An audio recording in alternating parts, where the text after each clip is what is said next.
sini. Oh, situ, woi.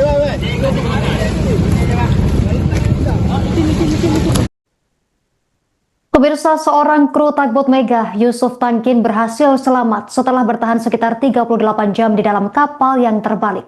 Tugboat Mega terbalik di perairan galangan kapal PT ASL Shipyard, Tanjung Uncang, Batu Aji, Batam. Peristiwa terjadi pada Jumat 6 Maret 2025, sekitar pukul 3 sore waktu Indonesia Barat. Tim penyelamat berhasil mengevakuasi Yusuf dari dalam kapal pada Minggu 8 Maret 2026 pukul 5:20 waktu Indonesia Barat. Praktis selama 38 jam, Yusuf terjebak di dalam kapal. Tim penyelamat terus berupaya melawan waktu demi menemukan Yusuf. Diketahui Yusuf berhasil selamat dalam insiden ini setelah bertahan puluhan jam di dalam kantong udara atau air pocket di ruang mesin kapal. Korban ditemukan tim SAR gabungan setelah kapal berhasil dibalikan dan dilakukan penyelaman ke bagian dalam kapal. Kepala Kantor Pencarian dan Pertolongan Tanjung Pinang, Fazli, selaku SAR Mission Koordinator, mengatakan sejak awal tim menduga korban masih berada di dalam kapal.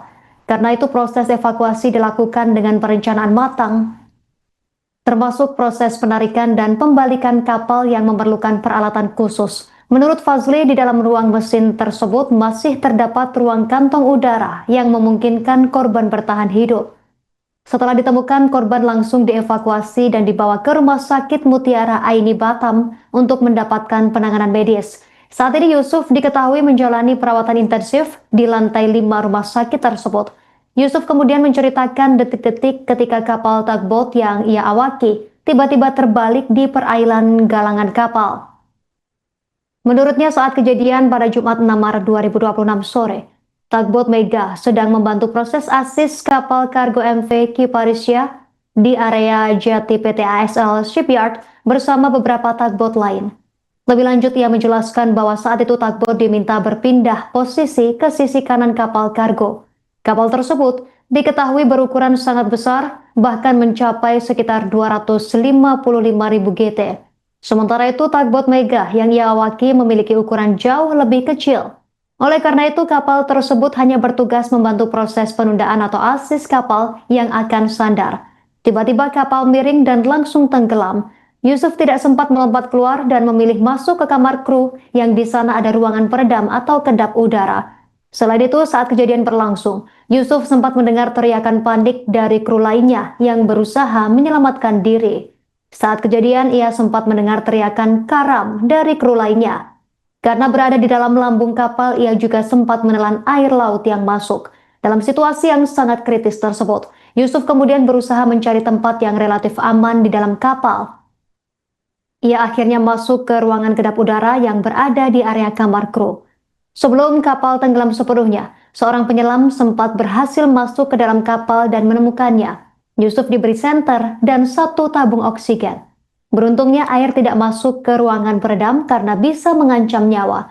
Dengan bantuan oksigen tersebut, Yusuf kemudian bertahan di dalam ruangan tersebut selama berjam-jam, hingga akhirnya tim penyelamat kembali datang dan berhasil mengevakuasinya dari dalam kapal. Sementara itu, Wakil Gubernur Kepulauan Riau, Nyanyang Haris Pratamura, menyampaikan bahwa insiden tersebut terjadi saat proses asis terhadap kapal berukuran sangat besar. Menurutnya, berdasarkan keterangan korban, proses sandar kapal tersebut memang membutuhkan beberapa kapal tunda untuk membantu manuver kapal di area pelabuhan. Namun demikian, hingga saat ini pihaknya belum memperoleh konfirmasi resmi dari otoritas terkait mengenai prosedur operasional yang dijalankan saat kejadian tersebut berlangsung. Nyanyang menjelaskan bahwa berdasarkan keterangan korban, kapal tersebut diduga terbalik akibat gelombang yang muncul dari pergerakan kapal asis yang lebih besar. Korban menyampaikan ada arus dari kapal asis tak yang besar sehingga menimbulkan gelombang. Gelombang itu datang dari kanan dan kiri sehingga kapal bisa terbalik sampai sekitar 45 derajat. Yang menilai peristiwa ini harus menjadi perhatian semua pihak. Menurutnya, setiap kegiatan operasional di pelabuhan harus selalu mematuhi standar keselamatan yang berlaku. Ia menegaskan bahwa setiap kapal yang akan sandar, docking maupun dry docking wajib mengikuti standar operasional serta prosedur keselamatan yang telah ditetapkan. Ia juga menambahkan bahwa koordinasi antar kapal tunda, pandu pelabuhan dan port captain sangat penting untuk memastikan keselamatan proses asis kapal berukuran besar Dalam insiden tersebut, total terdapat 5 kru kapal. 2 orang dinyatakan selamat dan 3 orang lainnya meninggal dunia. Kami dari kantor SAR Tanjung Pinang selaku SAR Mission Coordinator dalam operasi SAR kapal tunda yang terbalik di perairan galangan PT ASL. Hari ini pencarian hari ketiga dan syukur alhamdulillah pada pagi hari ini sekitar pukul 05 tadi pagi korban atas nama Yusuf Tangkin berhasil ditemukan dan dalam kondisi selamat.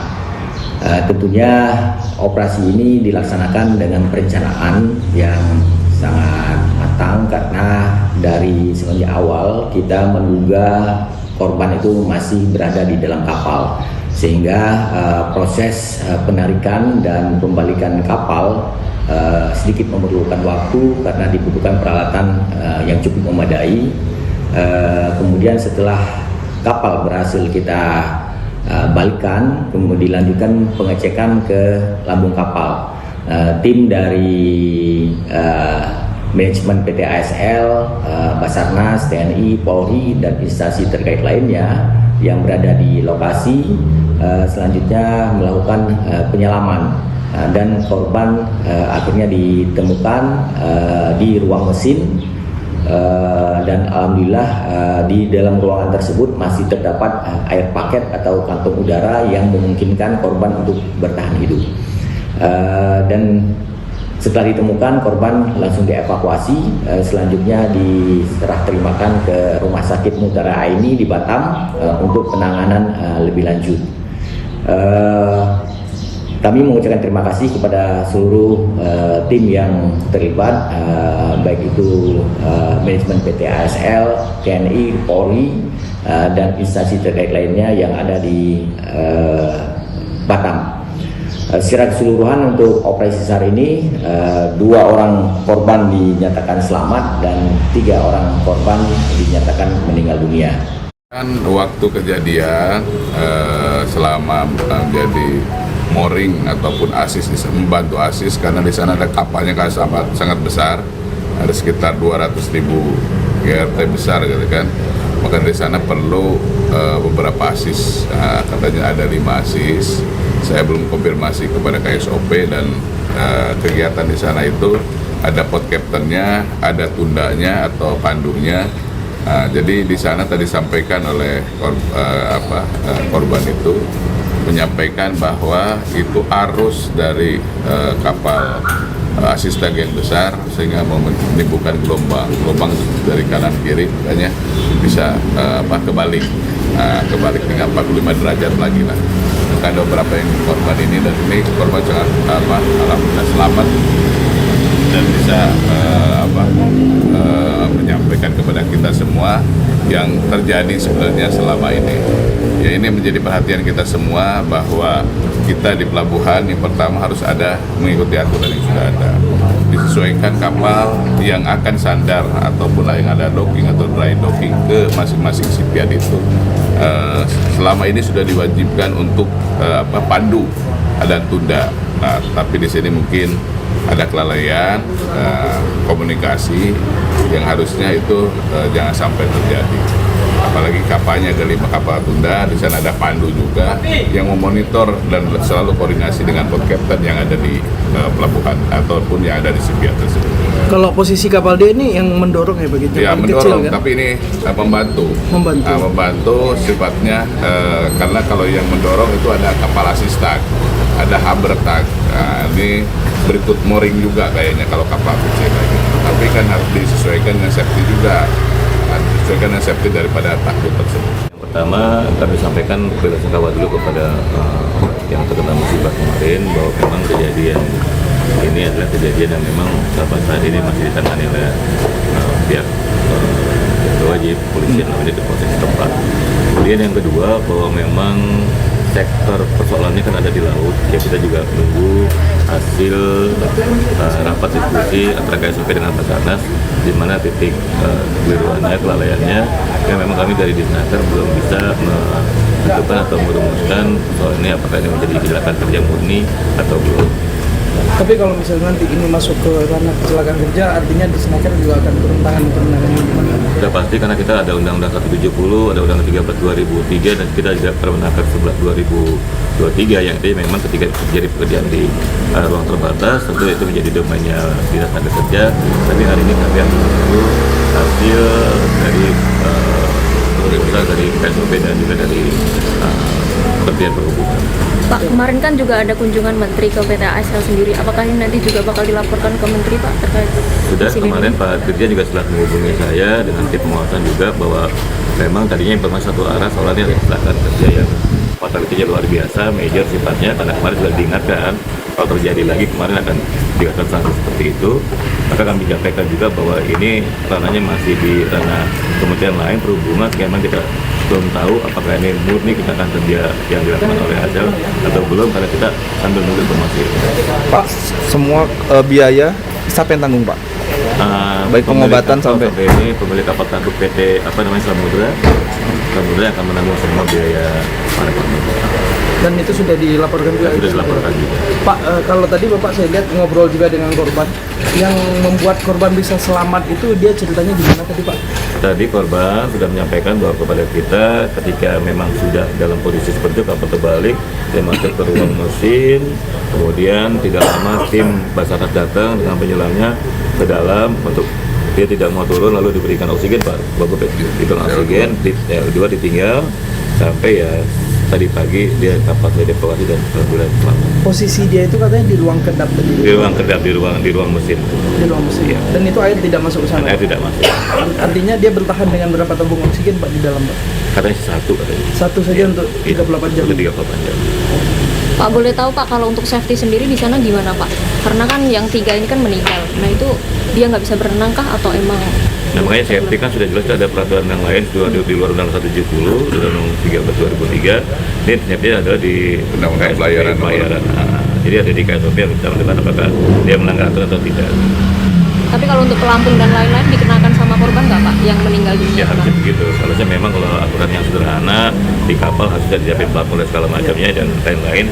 Jika memang kita nggak tahu nih apa kemarin begitu cepat, karena ekstrimnya juga cukup kuat, cukup angin cukup kenceng, kemudian juga laut juga cukup tinggi sehingga memang tidak ada waktu lagi untuk mengambil penyelamatan, mengevakuasi. Pak Polairo di sini juga turut dalam penyelidikan atau Turut, tidak? turut. Turut ya, Pak? Ya? Ikut juga. Kalau pemasangan oil boom kemarin itu untuk mencegah apa, Pak? Ya, Pemasangan oil boom kemarin, infonya ada ya pemasangan oil untuk ini Pak ya. Tumpahan minyak. tumpahan minyak aja. Dari kapal bahan tugboat ya, bakar. Pak? Iya.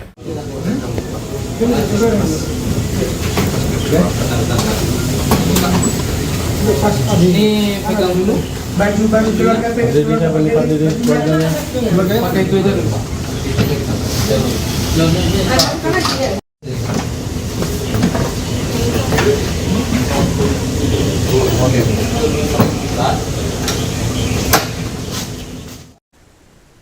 Insiden kecelakaan laut menimpa kapal tugboat Mega di perairan galangan kapal PT ASL Tanjung Uncang, Batu Aji, Batam pada Jumat 6 Maret 2026 sore lalu.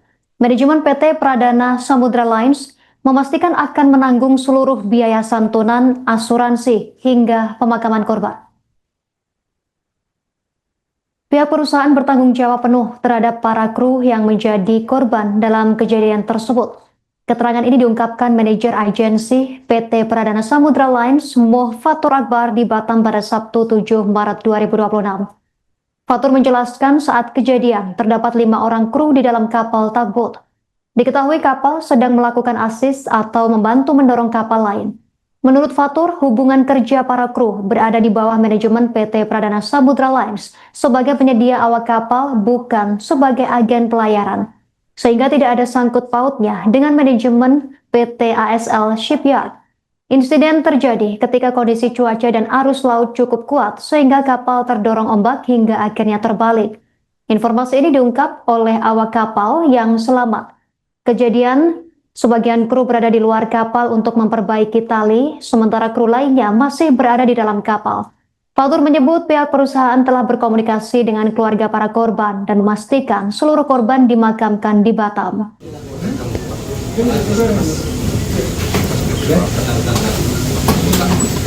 Ini pegang dulu. Baju keluarga Pak Didi siapa nih Pak Didi keluarganya? Keluarganya pakai itu aja dulu.